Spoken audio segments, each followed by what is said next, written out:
तो ये महारानी कहीं की करोड़पति हैं जो हमारे पैरों से जमीन खिसक जाएगी। अरे अपनी अमीरी का रोब तब दिखाना जब अच्छे कपड़े पहन ले। और तुझे देखकर साफ पता चल रहा है कि तू गांव की गवार है और तेरे कपड़ों में से भी कितनी बदबू आ रही है।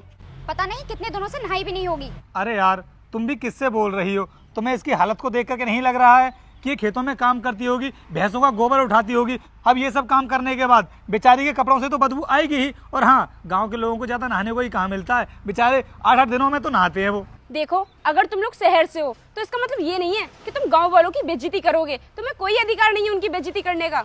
ये कानून का पाठ ना तू हमें मत पढ़ा। हमें किसकी बेइज्जती करनी है और किसकी नहीं करनी है वो सब हम डिसाइड करेंगे। तू डिसाइड करने वाली कोई नहीं होती है।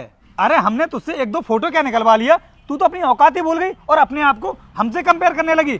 बेटा हमसे कंपेयर करने में ना अभी तुझे बहुत टाइम लग जाएगा और शायद उम्मीद करता हूँ कि तू अपनी पूरी जिंदगी में हमारे लेवल तक पहुंच भी नहीं पाएगी। तुझे पता है कि हम कौन लोग हैं? बेटा हम करोड़पति इंसान हैं और हमारे पास ना बहुत पैसा है। और तुम्हारे ऐसे लोग ना हमारे घरों में झाड़ू पोछे का काम करते हैं। अगर तुझे भी कोई काम चाहिए तो हमें बता दे, हम तुझे अपने घर में नौकर रख लेंगे और तुझे ना पूरे 5-6 हज़ार रुपये महीने की सैलरी भी देंगे। देखो, मुझे आपके घर पर आकर काम करने की कोई जरूरत नहीं है। मैं अपने काम में बहुत खुश हूँ। रोहित तुम तो सोच रहे थे कि तुम इसका भला कर दो, लेकिन ये तो गोबर उठाने में ही खुश है। सॉरी मैडम, मुझे आने में थोड़ा टाइम लग गया। आइए चलिए।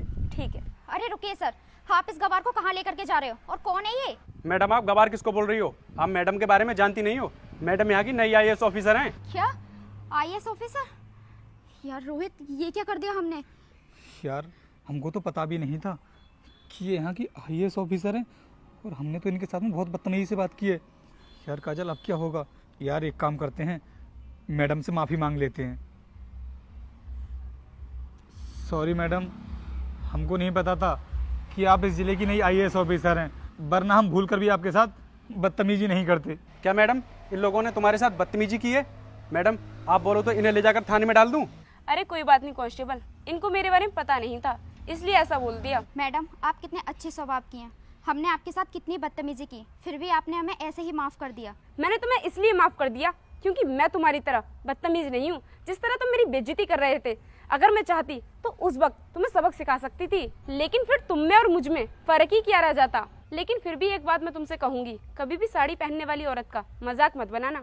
और हाँ, उस टाइम मैं तुम्हारी गाड़ी से टेक लेकर इसलिए खड़ी हो गई थी क्योंकि तुम मेरी गाड़ी के सामने फोटो ले रहे थे। मैंने तुम्हें डिस्टर्ब नहीं किया, लेकिन अगर मैं चाहती तो उस टाइम तुम्हें मना कर सकती थी, लेकिन मैंने ऐसा नहीं किया। सॉरी मैडम, माफ़ कर दीजिए हमको, हमसे बहुत बड़ी गलती हो गई। हम आगे से किसी के भी साथ में ऐसा नहीं करेंगे। हाँ ठीक है, उम्मीद करती हूँ कि आगे से तुम किसी के साथ ऐसा नहीं करोगे। चलो कांस्टेबल।